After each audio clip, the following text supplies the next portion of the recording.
Assalamualaikum warahmatullahi wabarakatuh. Saya Juliana Soleha dari 3 MPIB yang ingin menjelaskan tugas UTS pada mata kuliah Filsafat Pendidikan yang diampu oleh Bapak Dr. Amiruddin SPDI MPDI. Yang pertama yaitu konsep dasar filsafat pendidikan. Sebelum mendalami apa itu filsafat pendidikan, kita harus mengetahui apa itu perbedaan filsafat dan pendidikan. Menurut Plato, filsafat adalah pengetahuan pembelajaran yang berminat mencapai kebenaran. Menurut Ki Hajar Dewantara, pendidikan adalah daya upaya untuk memajukan bertumbuhnya budi pekerti, kekuatan batin, karakter pikiran, intelek, dan tubuh anak dalam rangka kesempurnaan hidup dan keselarasan dengan dunianya. Hari Al-Syaibani dalam kitab Jalaluddin menjelaskan filsafat pendidikan adalah aktivitas pikiran yang teratur dan menjadikan filsafat sebagai jalan untuk mengatur, menyelaraskan, dan memadukan proses pendidikan. Sedangkan menurut John Way, filsafat pendidikan merupakan suatu pembentukan kemampuan dasar yang fundamental, baik yang menyangkut daya pikiran atau intelektual maupun daya perasaan atau emosional menuju tabiat manusia.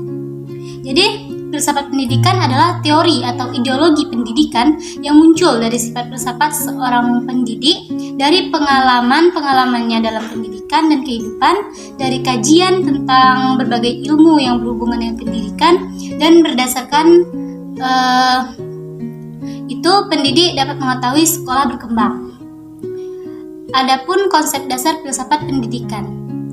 Konsep dasar filsafat pendidikan itu ada 3, yaitu ontologi, epistemologi, dan aksiologi. Yang pertama ontologi. Ontologi itu menjelaskan tentang apa itu pendidikan, apa itu pengetahuan. Sedangkan pengertian ontologi itu sendiri adalah ilmu pengetahuan yang meneliti segala sesuatu yang ada.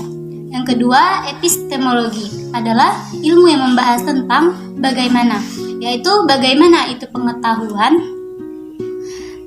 Selanjutnya yang ketiga yaitu aksiologi. Aksiologi adalah kajian tentang nilai ilmu pengetahuan sosial. Yang kedua, hubungan antara manusia dan pendidikan. Menurut Zaki, manusia adalah salah satu makhluk Allah yang paling sempurna, baik dari aspek jasmaninya maupun rohaninya. Jadi, hubungan antara manusia dengan pendidikan yaitu adanya sebuah kebutuhan, karena pendidikan sangat penting dalam kehidupan manusia. Bahkan tidak dapat dipisahkan dari keseluruhan proses kehidupan manusia. Dengan kata lain, kebutuhan manusia terhadap pendidikan bersifat mutlak dalam kehidupan pribadi, keluarga dan masyarakat, bangsa dan negara. Jika sistem pendidikannya berfungsi secara optimal, maka akan tercapai kemajuan yang dicita-citakannya. Sebaliknya, bila proses pendidikan yang dijalankan tidak berjalan secara baik, maka tidak dapat mencapai kemajuan yang dicita-citakan.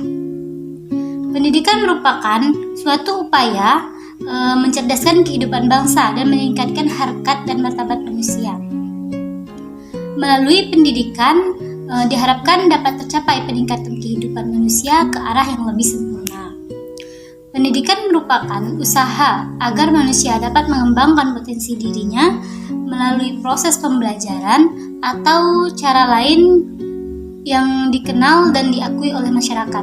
Namun, di dalam dunia pendidikan sendiri banyak masalah-masalah pendidikan yang dihadapi di era globalisasi ini, baik itu masalah yang bersifat internal maupun yang eksternal. Yang ketiga yaitu konsep idealisme, realisme, konsep pragmatisme, konsep eksistensialisme, konsep progresivisme, konsep perennialisme, konsep esensialisme, konsep rekonstruksionisme, konsep marxisme, dan totalitarianisme. Selanjutnya yaitu filsafat idealisme. Filsafat idealisme berasal dari Plato, yaitu filsuf Yunani yang hidup pada tahun 427 sampai 310. Konsep idealisme ini merupakan sebuah aliran yang memiliki pandangan bahwa hakikat segala sesuatu ada pada tataran ide.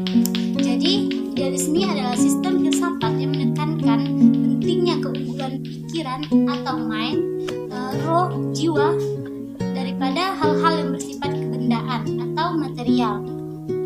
Pandangan-pandangan umum yang disepakati oleh para filsuf idealisme yaitu jiwa manusia adalah unsur yang paling penting dalam kehidupan manusia, dan hakikat akhir alam semesta yang pada dasarnya adalah non-material sebagai sebuah aliran dalam filsafat dapat dinyatakan bahwa idealisme telah menjelaskan bahwa pengetahuan itu tidak lain daripada kejadian dalam jiwa manusia, sedangkan kenyataan yang diketahui manusia itu terletak di luarnya.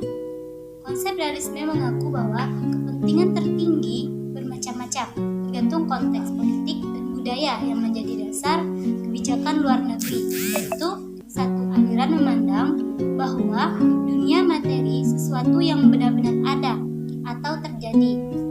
Selanjutnya, konsep pragmatisme. Menurut John Way menekankan bahwa manusia adalah makhluk yang bebas, merdeka, kreatif, serta dinamis. Manusia itu memiliki kemampuan untuk bekerja sama.